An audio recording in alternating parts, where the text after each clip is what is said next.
British ప్రభుత్వ కాలంలో చేసిన చట్టాలలో ముఖ్యమైన చట్టం 1935 భారత ప్రభుత్వ చట్టం. 1928 భారత రాజ్యాంగ రచన కమిటీ చైర్మన్ మోతీలాల్ నెహ్రూ. నెహ్రూ నివేదిక వెలువడిన సంవత్సరం 1929. మొదటి రాజ్యాంగ పత్రంగా దేనిని పరిగణిస్తారు? నెహ్రూ నివేదిక. భారత జాతీయ కాంగ్రెస్ స్థాపించబడిన సంవత్సరం 1885. భారత జాతీయ కాంగ్రెస్ను స్థాపించిన వ్యక్తి ఎవరు?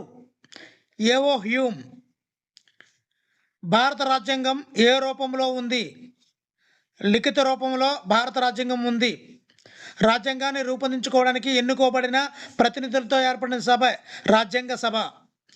1946 క్యాబినెట్ మిషన్ ప్లాన్ ప్రకారం రాజ్యాంగ సభకు ఏ నెలలో మొదటిసారి ఎన్నికలు జరిగాయంటే జూలై 1946. భారత రాజ్యాంగ సభ మొత్తం సభ్యుల సంఖ్య 389. రాజ్యాంగ సభలో మహిళల సంఖ్య ఎంత? 9. దేశ విభజన జరిగిన తర్వాత భారత రాజ్యాంగ సభలో సభ్యుల సంఖ్య 299. భారత రాజ్యాంగ సభకు అధ్యక్షుడు ఎవరు? బాబు రాజేంద్ర ప్రసాద్. పాకిస్తాన్ రాజ్యాంగ సభకు అధ్యక్షుడు ఎవరు? మహమ్మద్ అలీ జిన్నా. స్వతంత్ర భారతదేశానికి మొదటి రాష్ట్రపతిగా ఎవరు ఎన్నికయ్యారు?